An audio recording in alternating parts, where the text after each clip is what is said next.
Graça e paz aos amados irmãos que estão aí nesse momento participando desse momento de adoração a Deus e ouvindo a sua palavra agora neste momento.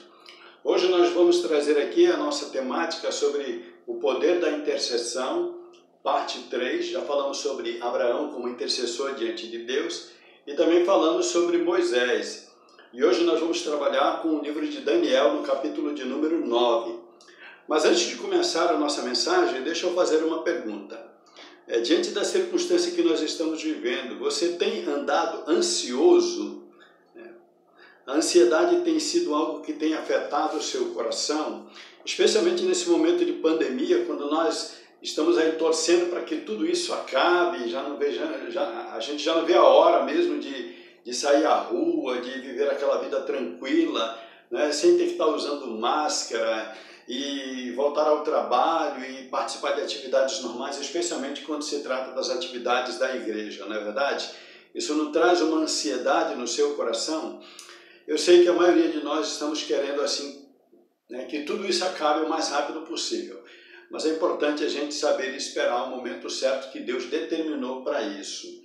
E sabe, a Bíblia tem nos ensinado em Filipenses capítulo 4, no versículo de número 6, eu vou estar lendo aqui para vocês, para nós, na realidade, que Paulo diz assim: não andeis ansiosos de coisa alguma, em tudo, porém, sejam conhecidos diante de Deus as vossas petições pela oração, pela súplica, com ações de graça, e a paz de Deus, que excede todo entendimento, guardará o vosso coração e a vossa mente em Cristo Jesus. Então, nós temos aqui uma promessa de Deus, através das palavras do apóstolo Paulo, de que quando nós nos colocamos diante de Deus em oração, Deus estará guardando o nosso coração, de toda a ansiedade. Sabe que a ansiedade tira a nossa paz, e não foi diferente com o profeta Daniel.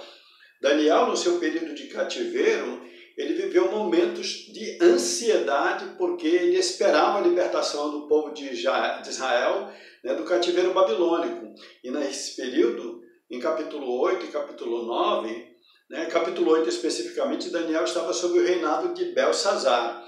E, evidentemente, quando ele recebe uma visão de um bode, de um carneiro, numa briga, numa batalha, interessante, aquilo era uma mensagem que vinha mostrando que esse período de cativeiro ainda iria se prolongar.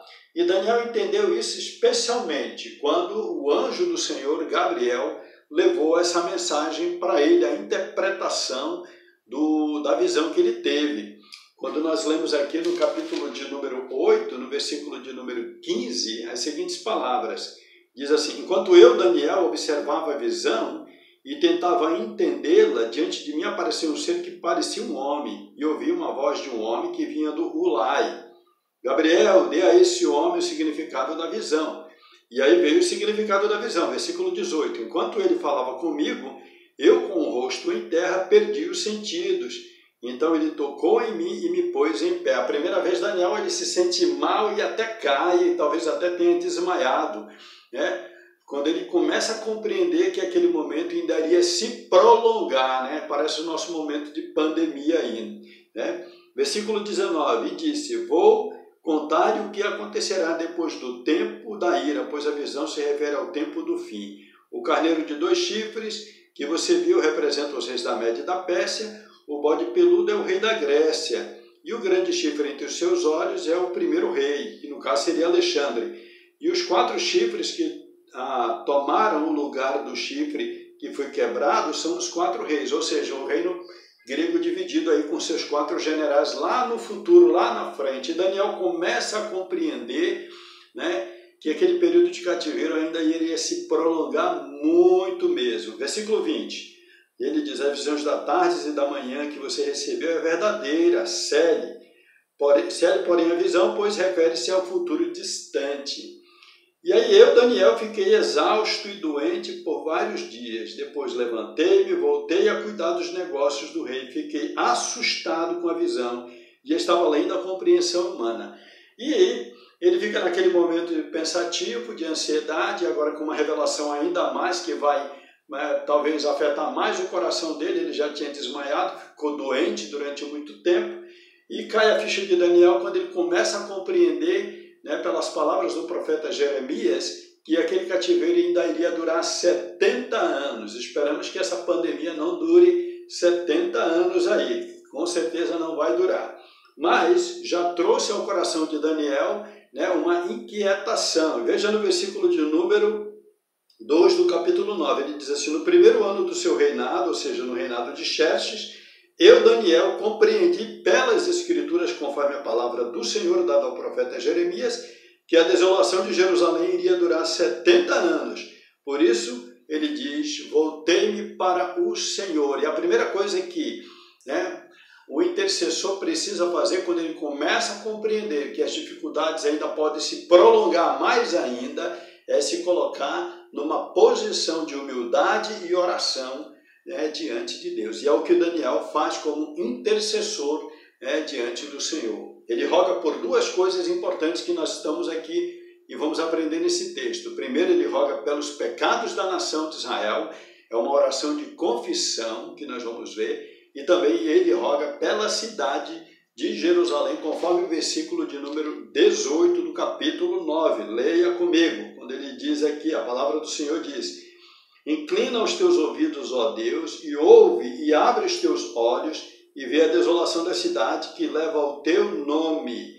Não te fazemos pedidos por sermos justos, mas por causa da tua grande misericórdia. Então ele diz assim: pensa, Senhor, na cidade.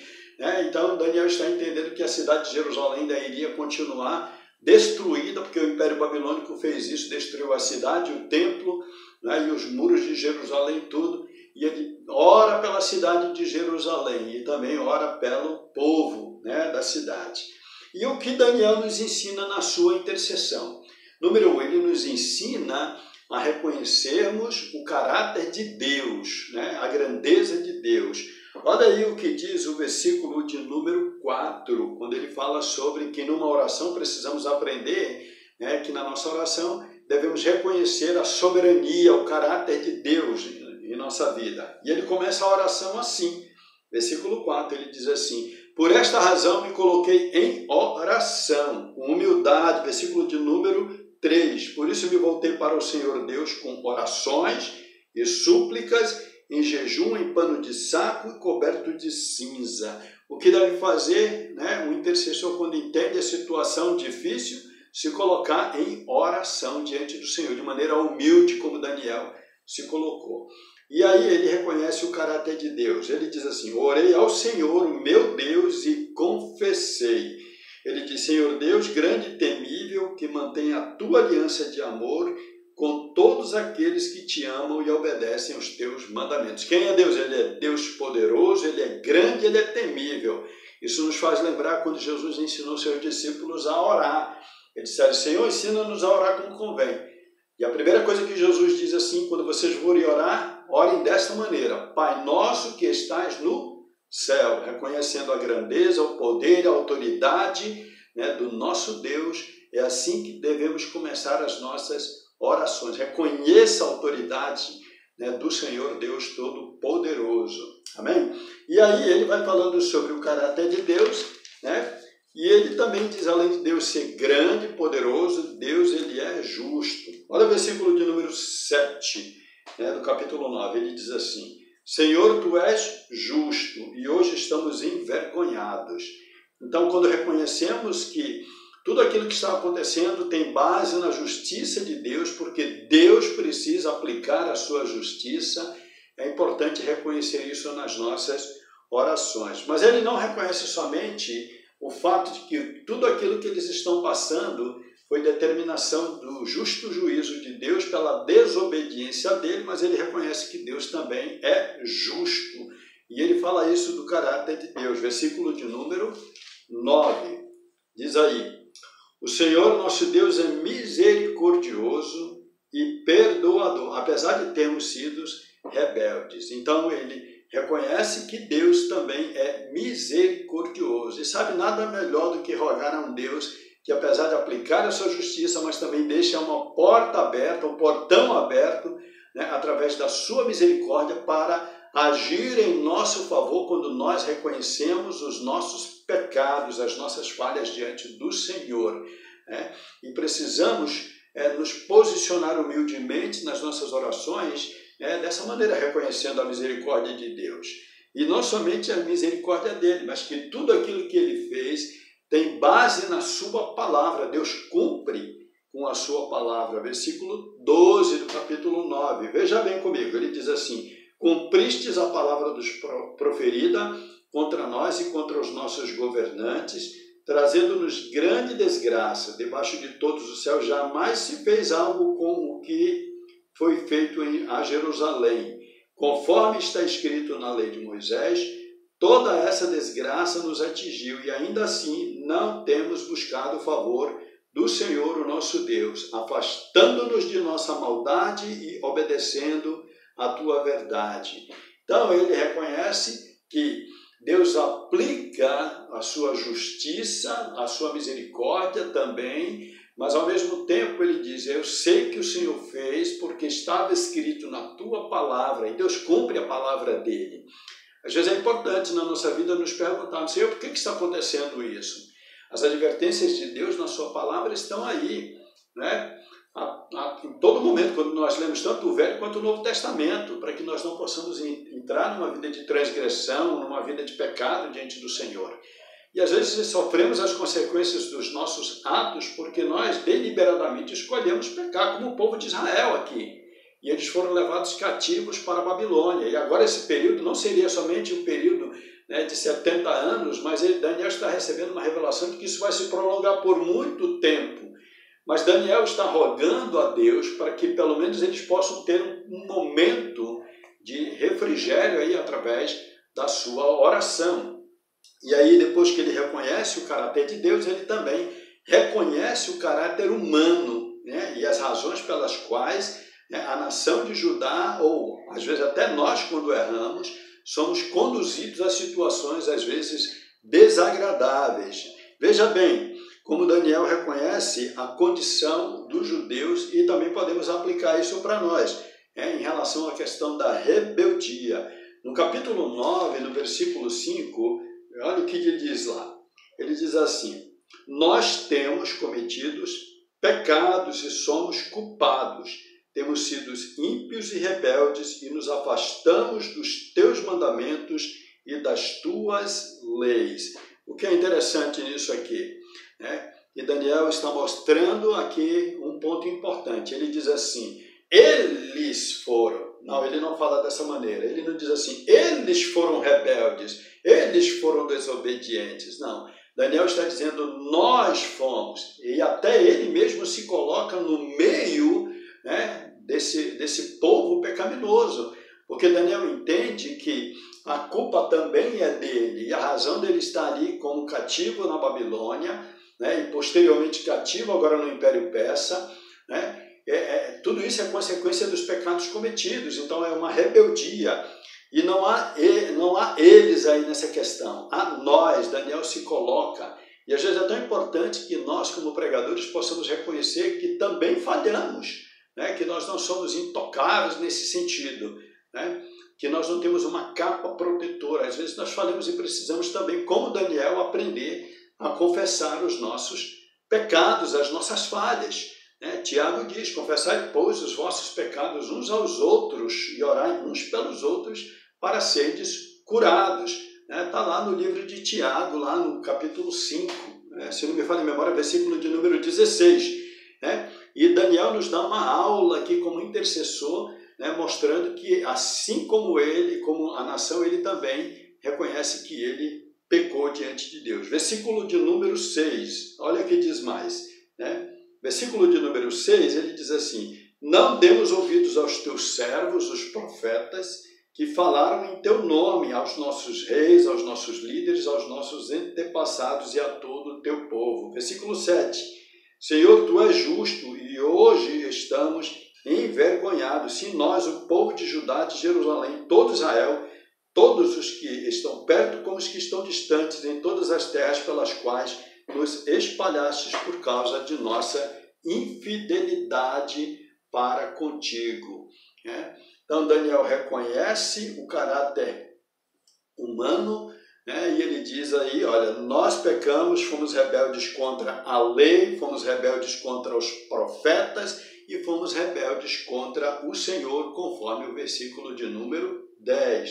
Não temos ouvido o Senhor nosso Deus e nem obedecemos às leis que nos destes por meio dos teus servos, os profetas. Que oração maravilhosa de reconhecimento, uma oração de confissão diante de Deus e de entendimento, né, por parte de Daniel em compreender a razão e o porquê desse prolongamento de cativeiro. E o intercessor se coloca diante de Deus, mesmo sabendo que Deus vai aplicar aquele objetivo da visão, ainda assim ele se coloca em oração, reconhecendo os seus pecados e os pecados da nação. Ele diz, fomos rebeldes. Como é que nós devemos agir diante de Deus, né? Eu e você, com essa mesma humildade que Daniel teve. Vamos continuar fazendo desse jeito, que isso agrada o coração de Deus. Por isso está registrado aqui na sua palavra. E o apelo do profeta a Deus é tão grande nesse sentido, né, que, veja bem, olha o versículo de número 16, ele faz alguns pedidos a Deus. Ele diz assim, agora, Senhor, conforme os teus feitos justos, afasta de Jerusalém, da tua cidade e do teu santo monte, a tua ira e a tua indignação.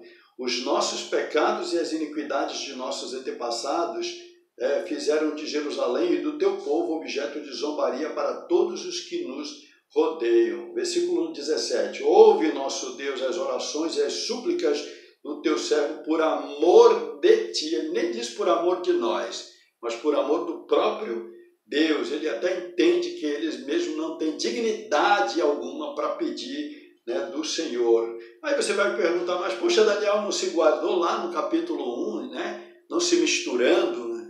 Ainda assim Daniel reconhece que ele está no meio, né, de toda aquela situação pecaminosa. Ele diz mais ainda, olha com bondade para o teu santuário abandonado. É o pedido de Daniel, é o rogar dele, do intercessor diante de Deus. E esse deve ser o nosso, a cada dia, a cada instante, né? E aí, diante de toda essa humildade e colocação de Daniel na presença do Senhor, ele tem a resposta divina aí que vem nos versículos de número 20. Olha aí, acompanha comigo a resposta de Deus para Daniel. Enquanto eu ainda estava falando e orando, confessando o meu pecado e o pecado de Israel, meu povo, e trazendo meu pedido ao Senhor, meu Deus, em favor do seu santo monte, enquanto eu ainda estava em oração, Gabriel, o homem que eu tinha visto na visão anterior, veio voando rapidamente para onde eu estava à hora do sacrifício da tarde. Ele me instruiu e me disse, Daniel, agora vim para lhe dar percepção e entendimento. Assim que você começou a orar, houve uma resposta que lhe trouxe, porque você é muito amado. Por isso, preste atenção à mensagem para entender a visão, né? Deus olhou para a humildade de Daniel e mandou de volta o anjo para dar a resposta para ele. E aí nós temos aquela sentença interessante sobre as semanas, né? E nós vamos compreender isso rapidamente aqui, né? Quando ele diz assim no versículo de número 24, ele diz, 70 semanas estão decretadas para o seu povo, a sua santa cidade, a fim de acabar com a transgressão, dar fim ao pecado, expiar as culpas, trazer justiça eterna e cumprir a visão e a profecia e ungir o Santíssimo. Então ele está dizendo, olha, haverá um tempo ainda aí. Tá? Simbolicamente, essas 70 semanas está falando do período que haveria de restauração para a nação de Israel, né? Que haveria uma restauração, um retorno dos judeus para Jerusalém. E ele diz assim, veja, versículo 25, saiba e entenda que a partir da promulgação do decreto que manda restaurar e reconstruir Jerusalém, até que o ungido, o príncipe, venha, haverá 7 semanas e 72 semanas e será reconstruído com ruas e muros, mas em tempos difíceis.